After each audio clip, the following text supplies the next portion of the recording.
Hey guys! Welcome back! It's me, Regina. At sa video na to is pag-uusapan natin bakit kailangan natin malaman kung paano mag-check online sa ating visa application after nating mag-drop in. Guys, may video na po ako kung paano ito gagawin. Ilagay ko lang po sa description box ang video na yon ay pwede nyo ring hanapin sa mga video ko. Yung paano mag-update ng visa application natin online. Paano mag-update ng status ng ating visa application. Tatalakayin natin kung bakit ba ito importanteng malaman.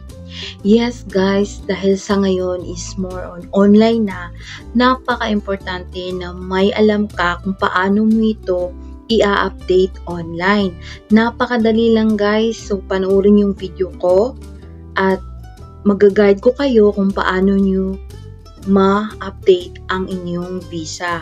Lalo na dun sa mga gustong magka-visa kaagad or dun sa mga naghahabol dahil uuwi, yung ganun.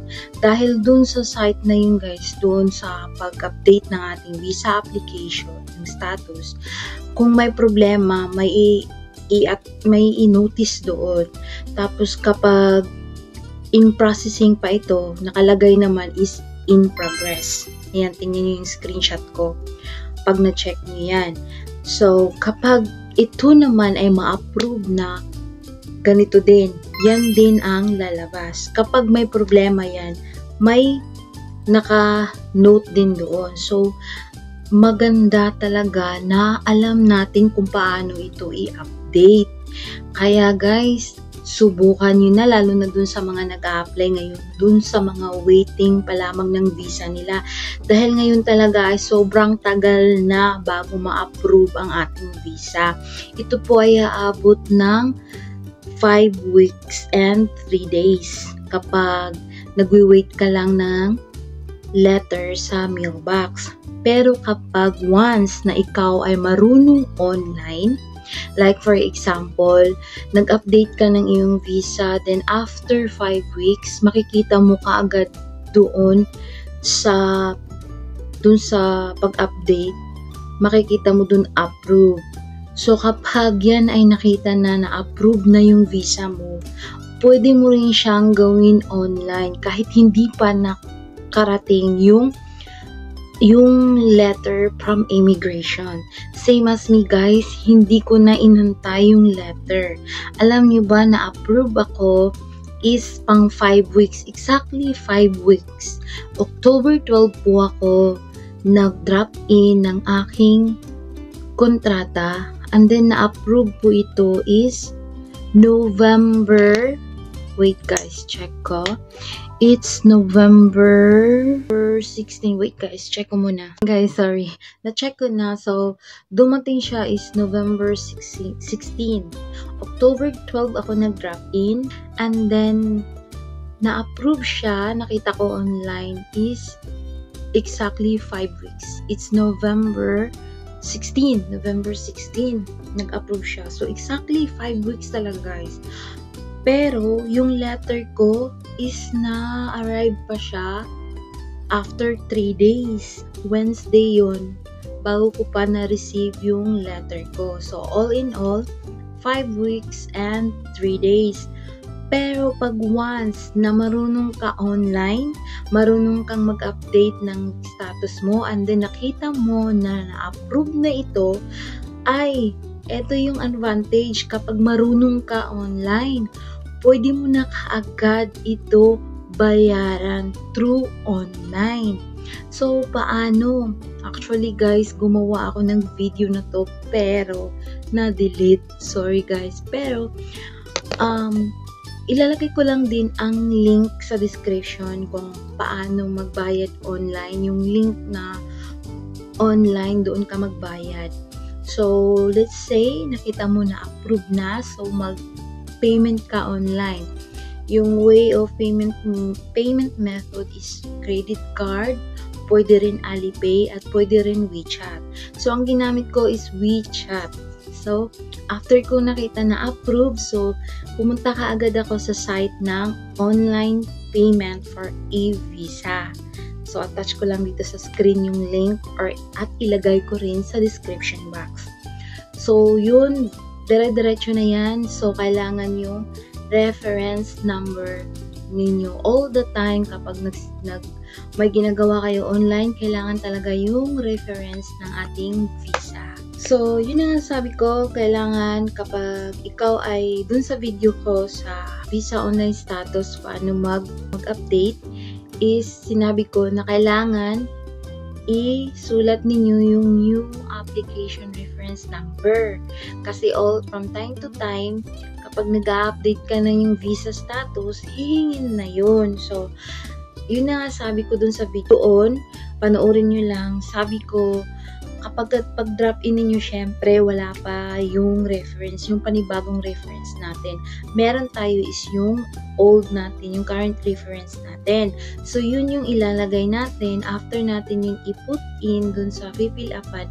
So, saka yun lalabas yung panibagong reference number natin sa new application natin na kaka-drop in lang natin. So, yun ang sabi ko dun sa video na to, kailangan isulat nyo na para from time to time na kapag kayo ay nag-update ng inyong visa online, is yun na po ang iilalagay ninyo para diretso na. So, then, siya nga pala guys, kapag nag-update kayo is once a day lang kasi yung system ng immigration is every once a day lang sila nag-update. Every 8 a.m. in the morning sila nag-update. So, yun, kung maaari, isang beses ka lang din mag-update kasi the whole day na yun, every 8 a.m. talaga sila for the whole day din. Kinabukasan ulit saka sila mag-update. Same sa akin, Friday, November 15, that was Friday. So, nang update ako is wala pa na-approve. And then, after that day, nag-update ako ulit, mga 10 a.m. na yun.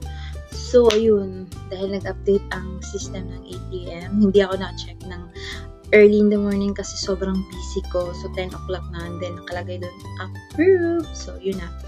So, yun. Balik tayo, guys. So, ayun. Pwede rin kaagad bayaran online. And then, may instruction doon. I-screenshot niyo yung QR code. Kapag WeChat kayo, so, didiretsuhin nyo lang yung doon sa site na yun. And then, i-click lang ninyo yung may choices doon. Kung WeChat ka, WeChat. Tapos, diretsuhin mo, unang-una hihingin talaga yung reference number. Tapos, diretsuhin mo lang. Tapos, ibibigyan ka ng QR code. So, screenshot mo kaagad. Save sa gallery. And then, pagkatapos mong mag-screenshot ng QR code, is pupunta ka na kaagad sa iyong WeChat or Alipay kung anong yung choices mo sa payment method.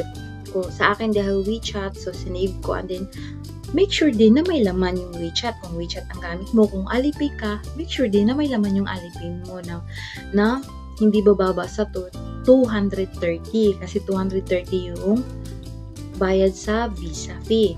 So yun, after nun, pupunta ka kaagad. Like me, WeChat ako. So, pumunta ka agad ako ng WeChat. Tapos, click ko lang yung transfer.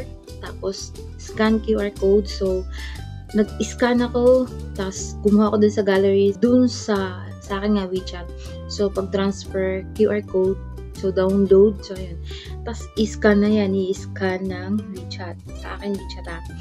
So, i-scan yan. So, direct payment. Yung ganun. Tapos, pagkatapos yung magbayad, wait kayo ng mga at least 10 minutes. And then, after 10 minutes, pupunta naman kayo sa another site. May video din akong ginawa kaso na-delete. Pero gagawa na lang ako ulit ng video. Pero ilalagay ko yung link. Punta naman kayo, after nyo magbayad, antayin nyo yun ng 10 minutes. At least 10 to 15 minutes bago kayo pupunta sa site. Ngayon naman, nung unang site na pinuntahan natin is online payment. Ngayon naman is download e-visa. Doon na tayo sa e-visa download. So, ilalagay ko rin yung link. Check nyo lang sa description dahil i-attach ko yung mga link. So, then, click nyo yung link na yun sa e-visa download. Tapos, yun ulit, hihingin ulit yung reference number. At this time also, hihingin yung 4-digit sa passport ninyo. Ayan. 4 digits sa passport ninyo. Like, for example, nag-start siya ng letter. Kagaya sa akin, P770 yung first digit. So, yun yung ni-enter ko. Then, yun. Mada-download na! Ma-save ninyo. Pwede nyo i-save sa file. And then, pwede nyo rin i-screenshot. So, di ba napakadali na? Hindi nyo na kailangan pumunta sa immigration. Hindi nyo na kailangan pumunta sa 7-Eleven. So, yan, mag-top up lang kayo sa WeChat ninyo or Alipay kung anong gusto ninyo na magbayad kayo online. So, yun guys. Susundan nyo lang itong tutorial ko. Pero, yun nga lang, so sad. Na-delete ko yung tutorial. Pero, I will try to make. Tapos, i-attach ko na lang din dito sa description. Gagawa ako kung paano yun gagawin. Kaya, yun guys, talaga, sobrang napaka-importante kapag may idea tayo about online. Unang-una, paano mag-update ng ating visa status online. Pangalawa, kung paano magbayad online. And then, pangatlo, kung paano i-download ang ating e-visa. So, yun lang guys. I hope nakadulong itong video na to. And then, we'll see you again for our next vlog. Thank you so much for watching. If you like this video, can you give us a thumbs up? And if you haven't subscribed yet to my channel, please do subscribe. Thank you and follow me in my Facebook, Cons Regina. Bye!